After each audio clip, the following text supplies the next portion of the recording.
गो हत्या गौ माता की जय हो। परम पूज्य धर्म सम्राट स्वामी श्री करपात्री जी महाराज की जय हो। जगत गुरु शंकराचार्य भगवान की जय हो। अपने अपने सदगुरुदेव भगवान की जय हो। गायत्री माता की जय हो। श्री हनुमान जी महाराज की जय हो। श्री कृष्ण कन्हैया लाल की जय हो। हर हर महादेव। मंच पर विराजमान श्रद्धेय स्वामी जी महाराज एवं विविध शास्त्र मर्मज्ञ सनातन धर्म परंपरा परिपोषण सन्नद्ध डॉक्टर गुणप्रकाश चैतन्य जी महाराज,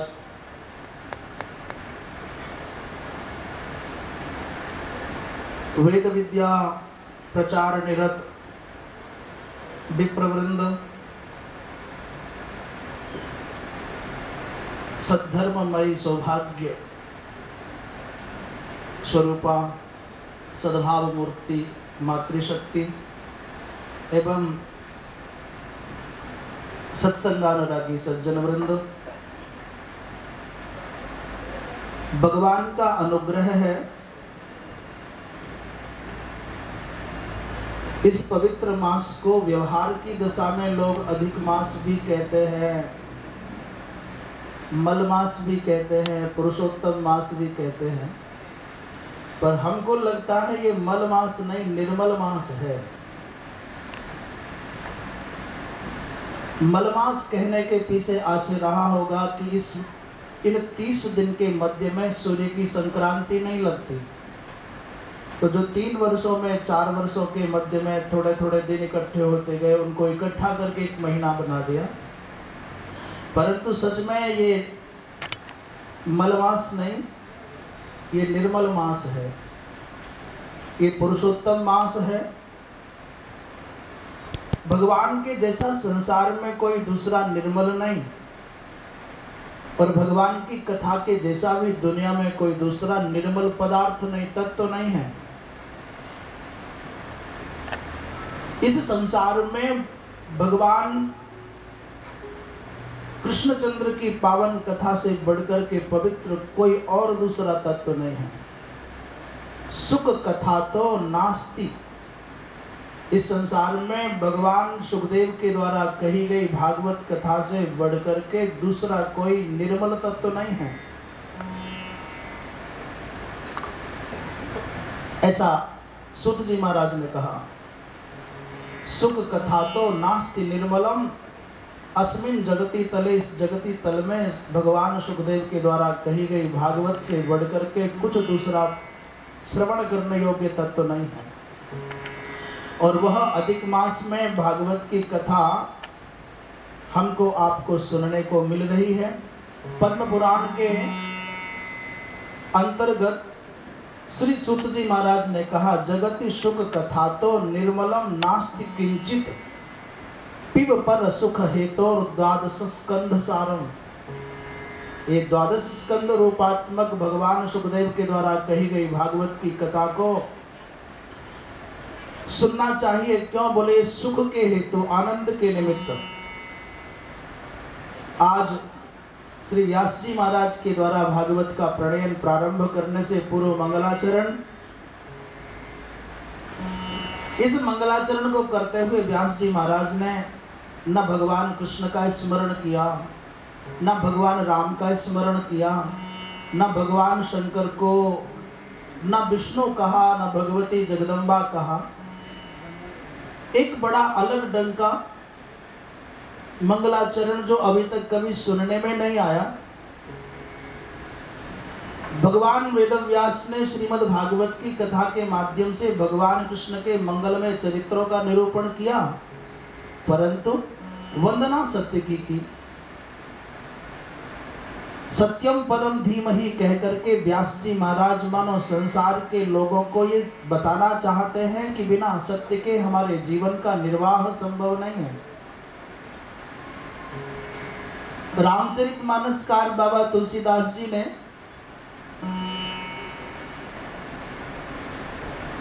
रामचरितमानस में कहा, धर्म न दूसर सत्य समाना। सत्य के समान कोई संसार में दूसरा धर्म नहीं है।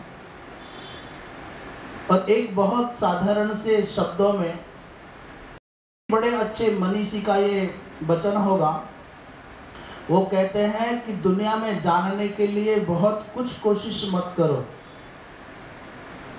बहुत ज्यादा प्रयास करोगे, जितना अधिक जानने की कोशिश करोगे उलझन में पड़ते चले जाओगे। दो पंक्तियों में उन्होंने जीवन का सार बताया। साच बराबर तप नहीं, आगे आगे, और जाके हृदय साच है। हम ये चौथी वाली लाइन को डर के मारे नहीं बोलते हैं कभी कभी। ताके हृदय, हम डर के मारे इसलिए नहीं बोलते कहीं आप लोग बंबई छोड़ करके दिल्ली की ओर न चले जाओ। मतलब समझ में आ गया। कभी कभी किसी किसी स्थान का सौभाग्य और किसी व्यक्ति का जैसे सौभाग्य होता है, वैसे कभी कभी किसी स्थान का, किसी शब्द का और किसी व्यक्ति का दुर्भाग्य भी जग जाता है। ये बेचारा शब्द डराने वाला हो गया। आप, पहले हम सबको आप कहते थे, परंतु आज बाप कहना आसान, पर आप कहना आसान नहीं। किसी को भी बाप कहिए चलेगा, परंतु आप कहने में डर लगता है कहीं गड़बड़ ना समझ ले कोई। साच बराबर तप नहीं, झूठ बराबर पाप।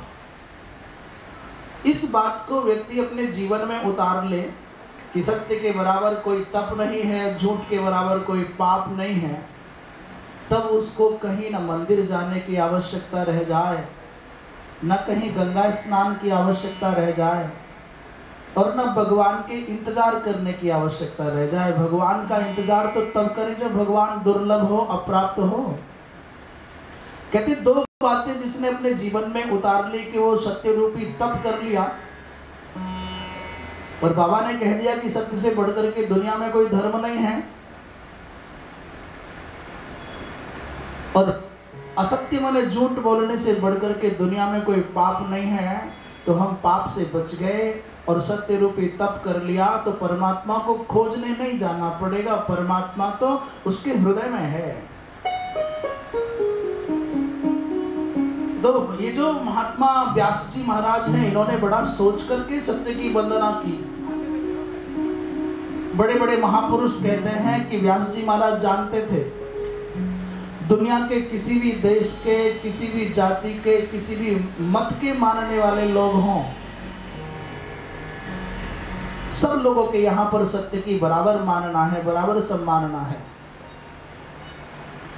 सत्य की प्रतिष्ठा के बिना चोरों की चोरी नहीं हो सकती।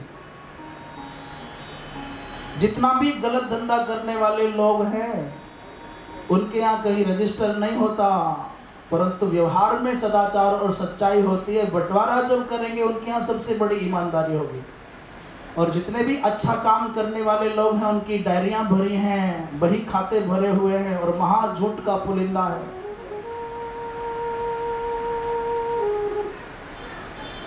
कई लोग बोलते हैं महाराज, जब सत्य नहीं है लोगों के जीवन में तो लोग जीते कैसे हो? नहीं भैया, बिना सत्य के जी नहीं सकते।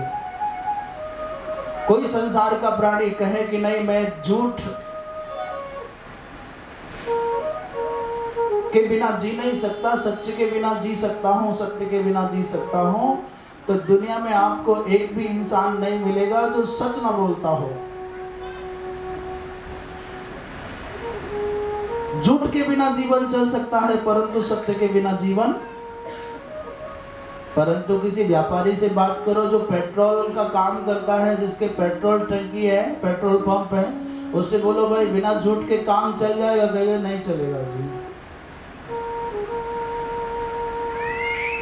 वो कुछ ना कुछ तो मिलावट बोलना ही पड़ता है। व्यक्ति लोभ में आकर के और भय के कारण सत्य असत्य बोलता है, सत्य का सहारा छोड़ देता है। केवल दो कारण है, भय और लोभ। इसलिए उपनिषदों में जो सबसे श्रेष्ठ है ईशावास्य उपनिषद, वहां लिखा है हिरण्मयेन पात्रेण सत्यस्य पिहितम मुखम।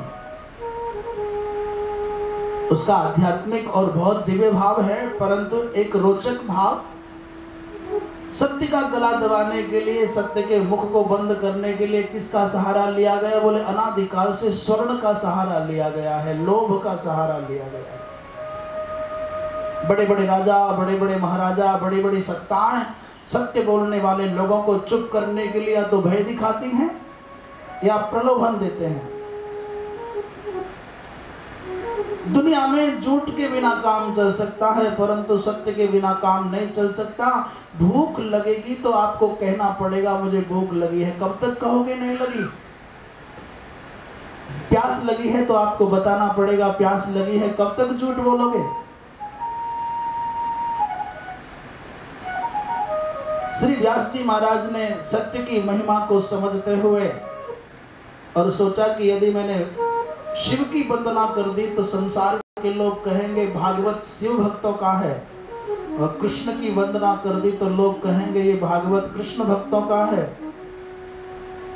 यदि राम की वंदना की तो संसार के लोग समझेंगे कि ये भागवत राम भक्तों का है। जीव मात्र के कल्याण के लिए व्यास जी महाराज ने इसलिए देववाद में, वर्गवाद में, विचारवाद में और विवाद से बचाने के लिए भागवत को सत्य सापेक्ष कर दिया। जो सत्य का आदर करेगा भागवत उसका है। इसलिए सत्यम परम धीमहि कहा।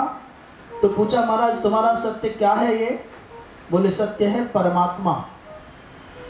जिस सत्यनारायण परमात्मा की कृपा से इस विश्व का जन्म स्थिति भंग होता है, जन्माद्यस्य यतः, जिस परमात्मा से, जिस सत्य स्वरूप नारायण से इस जगत का सृजन होता है, पालन होता है, और अंत में प्रलयकालीन अवस्था में जो नारायण इस जगत को अपने आप में समेट लेता है, जो जगत के समस्त पदार्थों में अद्वित रूप से विद्यमान है, और इतरथा माने इससे भिन्न भी जिसकी सत्ता विद्यमान है, जो केवल प्रकृति मात्र नहीं, जड़ नहीं है, जो अभिज्ञ है, चेतन है, जो हिरण्यगर्भ ब्रह्मा नहीं है, अपितु हिरण्यगर्भ ब्रह्मा को भी जिसने मानसिक संकल्प के द्वारा सकल वेद राशि का ज्ञान प्रदान कर दिया। हृदय मानसिक संकल्पे नैव तेने ब्रह्म हृदय आदि कवये मुह्यन्ति यत् सूरयः। जिस अखिल कोटि ब्रह्मांड नायक सत्य स्वरूप परमात्मा ने ब्रह्मा जी महाराज के हृदय में मानसिक संकल्प के द्वारा समग्र वेद राशि का प्रकाश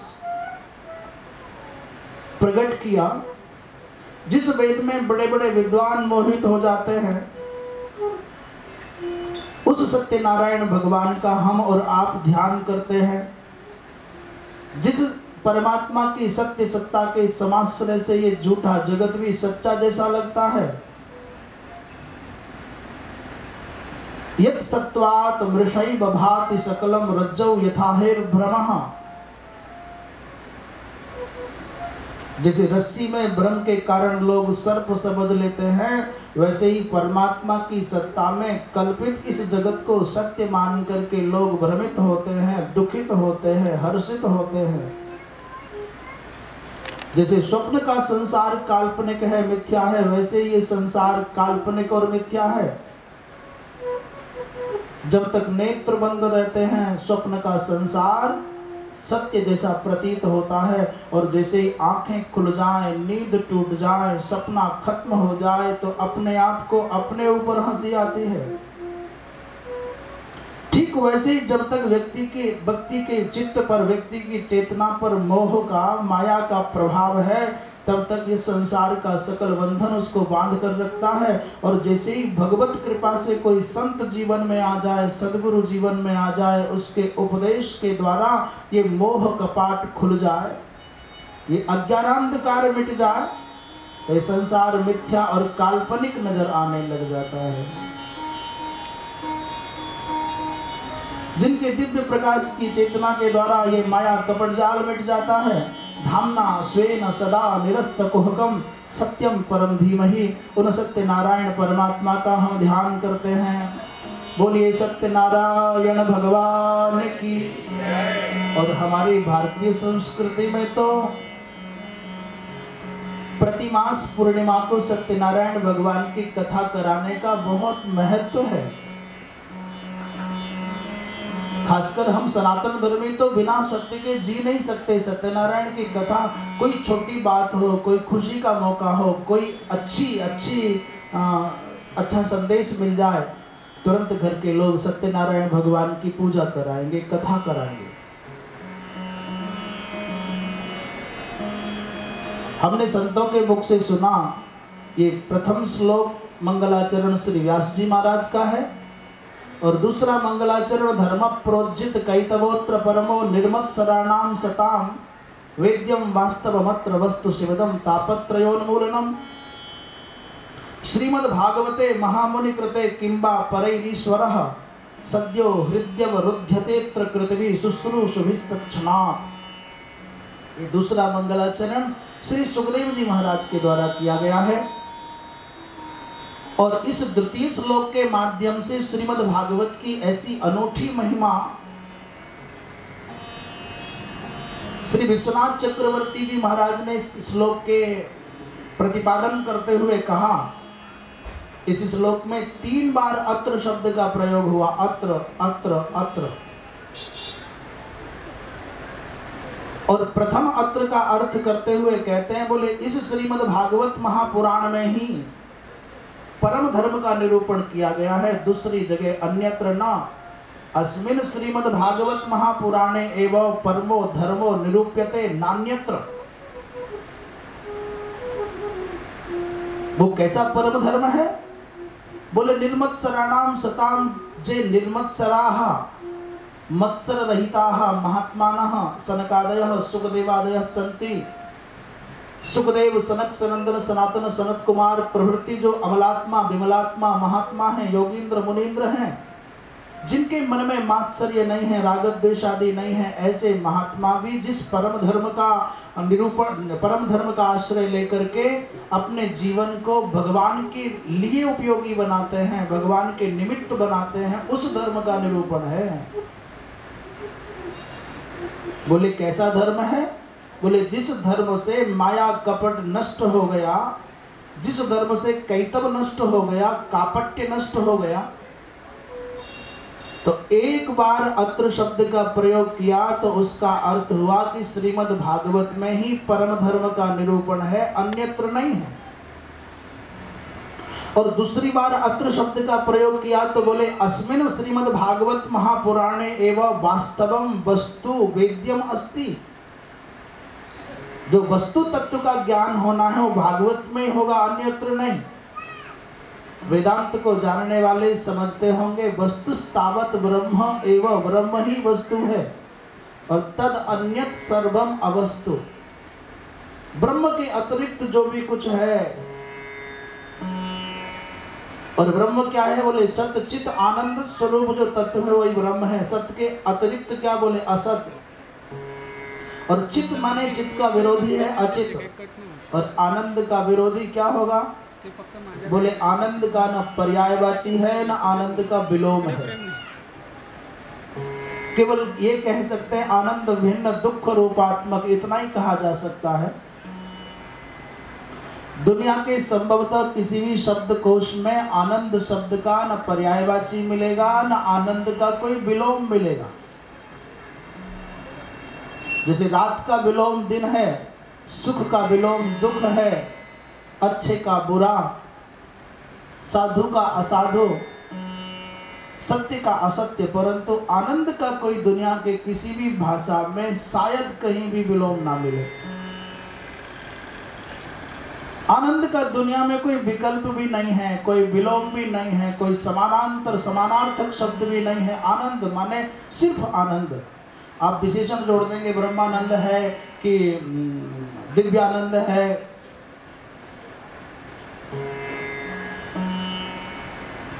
अपूर्व आनंद है, चाहे जो आप जोड़ सकते हैं, परंतु आनंद का कोई दुनिया में विलोम नहीं मिले। और वस्तु के लिए अस्तिस्वस्तरुणी कराग्र विगलत कल्प प्रसूनाप्लुतम वस्तु प्रस्तुत। वस्तु माने भगवान कृष्ण, माने अर्थात श्रीमद् भागवत महापुराण में ही वास्तविक वस्तु का वेदन होगा, ज्ञान प्राप्त होगा, जिस वस्तु के ज्ञान हो जाने से शिव माने कल्याण की प्राप्ति होगी, तीनों प्रकार के दुखों का शमन हो जाएगा। अरे भैया, श्री वेदव्यास जी महाराज के द्वारा रचित श्रीमद् भागवत को छोड़कर के अन्यत्र श्रम करने की आवश्यकता क्या है? श्रीमद् भागवते महामुनि कृते, महामुनि माने व्यास जी महाराज के द्वारा सृजित इस भागवत शास्त्र को छोड़ करके अन्यत्र श्रम करोगे तो क्या पाओगे? अब तीसरे अत्र शब्द का अर्थ कर रहे हैं, बोले जैसे ही भागवत जी के श्रवण करने की कामना मन में उदित हो, जिस व्यक्ति के मन में आ गया कि मुझको भागवत सुनने जाना है, जिस पल ये भाव मन में उदित होगा उसी पल ओ वृंदावन बिहारी, ओ यशोदानंदन, गोपी हृदयचारी, भक्त हृदय संचरण करने वाले भगवान कृष्ण, उस सुनने की कामना जिसके हृदय में जागृत हुई, उस श्रोता के हृदय में आकर के बैठ जाते हैं, फिर निकलते नहीं हैं। बोले अत्रैव श्रीमद् भागवत महापुराणस्य कथा श्रवणे एव श्री कृष्ण अवरुध्यते, नान्यत्र, दूसरी जगह नहीं। दुनिया के जितने धर्म शास्त्र हैं, जितने धर्म ग्रंथ हैं, सबका एकमात्र उपदेश है, संसार से मन को हटाओ, भगवान में लगाओ, दुनिया से मन हटाओ, भगवान में लगाओ। परंतु श्रीमद् भागवत महापुराण का उद्घोष है कि तुम कुछ मत करो, केवल भागवत की कथा सुनने के लिए चले आओ। और जैसे ही तुम भागवत की कथा सुनने के लिए आओगे, तुम्हारे कानों की खिड़की से प्रविष्ट होकर के वो सांवरे सलोने सरकार तुम्हारे हृदय में आकर के बैठ जाएंगे। आपको निकल जाएं, बोले निकल नहीं सकते। सद्यो हृदयवरुध्यते पृथ्वी सद्यः हृदि एव अवरुध्यते नान्यत्र। हृदय में आकर के बैठ जाएं। कहाँ? बोले शुश्रूषुभिः तत्क्षणात्। जो लोग भागवत की कथा सुनने के लिए आए और सुनने के लिए श्रद्धा से बैठ जाएं, भगवान कृष्ण उनके हृदय में आकर के बैठ जाते हैं। बोले श्री कृष्ण चंद्र भगवान की। तीसरा मंगलाचरण करते हुए सूत जी महाराज कहते हैं, निगम कल्पतरोर गलितम फलम शुक मुखाद अमृतद्रव संयुतम पिबत भागवतम रसमालयम मुहुरहो रसिका भुवि भावुकाः। ये श्रीमद् भागवत महापुराण क्या है? बोले निगम कहते हैं वेदों को। वेद रूपी कल्प वृक्ष का पका हुआ फल श्रीमद् भागवत है। बोले पका हुआ फल है तो क्या करना है? बोले पियो। पिबत भागवतम रसमालयम। बोले भगवान, दुनिया के जितने फल हैं सब खाने के काम आते हैं, और आप कहते हो फल है पियो, ये कैसे हो जाएगा?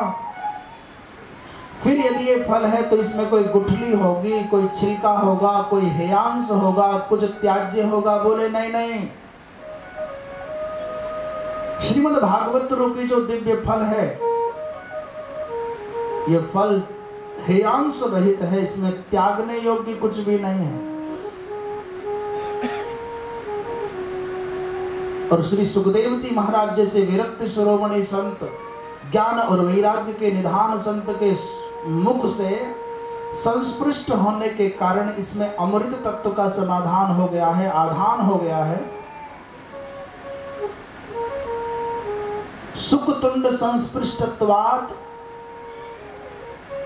अस्मिन् माधुर्यातिशयम् विद्यते। इस श्रीमद् भागवत महापुराण में संत शिरोमणि श्री सुखदेव जी महाराज के ज्ञान और वैराग्य और भक्ति का पुट भी लग गया है। लोक में प्रसिद्धि है,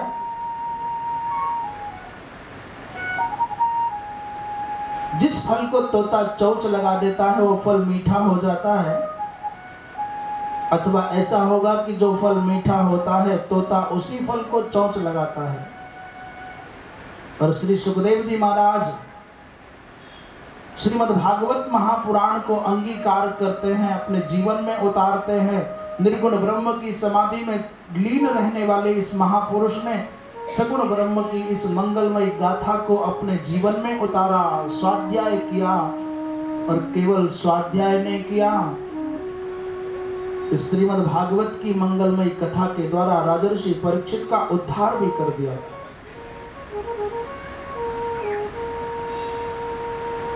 बोले भगवान कब तक पीना है, ये कब तक श्रवण करें? बोले आलयम आसमंतात लयो भवति, जब तक लीन ना हो जाओ, जब तक मुक्त ना हो जाओ तब तक कथा सुनो। अथवा बहुत प्यारे प्यारे भाव संतों ने दिए हैं। रसमालयम माने रसो वै सह भगवान कृष्ण, रस माने भगवान कृष्ण, और तस्य रसस्य कृष्णस्य माँ माने राधिका। रसमा अर्थात श्री राधिकायाः आलयो माने भगवती राधा रानी का घर है, भवन है श्रीमद् भागवत। अस्मात् एव पिबत, जब तक आपको भगवान कृष्ण की प्राप्ति की इच्छा उत्पन्न नहीं होगी तब तक आप भागवत के श्रवण की ओर मन नहीं बनाएंगे। और जब तक आप भागवत की श्रवण की ओर मन नहीं बनाएंगे आपके ऊपर श्री राधा जी की कृपा नहीं होगी। और जब तक राधा जी की कृपा नहीं होगी, सोच लेना और समझ लेना, भगवान कृष्ण कभी कृपा करने वाले नहीं है। राधा के बिना कृष्ण का आराधन संभव नहीं। जब तक भगवती राधिका रानी आपको आगे नहीं बढ़ाएंगी, आप पर कृपा नहीं करेंगी, आप पर अनुग्रह नहीं करेंगी, तब तक भगवान कृष्ण की प्राप्ति की कल्पना साकार नहीं होगी। इसलिए कृष्ण चाहिए तो श्री राधा रानी अर्थात श्रीमद् भागवत जी की कृपा अपने जीवन में आवश्यक है। पिबत भागवतम रसमालयम मुहुरहो रसिका भुवि भावुकाः। बोले भगवान हमने कथा सुन लिया पर ये बात तो घटित नहीं हुई। सुत जी कहते हैं मुहु माने बारंबार, अनेक सह कोटि सह, जब तक तुम कथा को सुनते सुनते कृष्ण रूप ना हो जाओ, कथा रूप ना हो जाओ, तब तक निरंतर कथा का श्रवण करो। और भैया ये कथा केवल भूमि पर ही भारतवर्ष में सुलभ है। अरे भावुक जनों, भारतवर्ष में परमात्मा ने तुमको मनुष्य बना करके भेजा है तो भागवत की कथा को निरंतर सुनते रहना, इसको जीते रहना, इसको पीते रहना, तब तुम्हारे जीवन में श्री राधा रानी की कृपा होगी। तब तुमको वो लाडले लाल वृंदावन बिहारी अपनी कृपा का पात्र बनावेंगे। बोलिए श्री कृष्णचंद्र भगवान की। ये नैमिषारण्य तीर्थ में कथा चल रही है। सौनक आदि 88,000 महात्मा सूत जी महाराज के सामने बैठे हैं और इन महात्माओं के प्रमुख हैं सौनक जी महाराज। सब लोगों ने अपना एक नेता चुन लिया। ऋग्वेदियों में सबसे श्रेष्ठ सबसे वृद्ध सौनक जी महाराज को कहा, भगवान आप प्रश्न पूछने में बहुत कुशल हैं, अच्छा प्रश्न करते हैं, आप प्रश्न करें, सूत जी महाराज उत्तर दें और हम तो केवल सुनने में आनंद लेंगे। और वास्तव में सौनक जी महाराज प्रश्न करने में बड़े निपुण हैं। प्रथम अध्याय में सौनक जी महाराज ने सूत जी से 6 प्रश्न किए। वो पूछते हैं, सूत जी एक कलयुगी जीव की दशा बहुत खराब हो गई है। प्रायेणो अल्पायुष सभ्यो कला बस्मिन युगे जनाः मंदाः सुमंदमतयो मंदभाग्याः ह्युपद्रुताः। जैसे कलयुग आता है तो लोगों की बुद्धि कमजोर हो जाने लगती है, उम्र घटने लगती है, मंद माने आलसी होने लगते हैं। एक तो आलसी हो गया, फिर बुद्धि कमजोर हो गई, फिर भाग्य भी कमजोर हो गया, और फिर विभिन्न प्रकार के उपद्रवों से, बाधाओं से, विघ्नों से पीड़ित रहते हैं। ऐसे जीव की सदगति का उपाय बताना। आपने समग्र शास्त्रों का ज्ञान प्राप्त किया है। श्री व्यास जी महाराज की आपके ऊपर बड़ी कृपा है। वेद को छोड़ करके समग्र शास्त्रों का ज्ञान आपको है, तो उस समग्र साहित्य से सार सार निकाल करके हमारे कल्याण के लिए बताओ भगवान, मनुष्य के जीवन का कल्याण किसमें है? ये पहला प्रश्न है।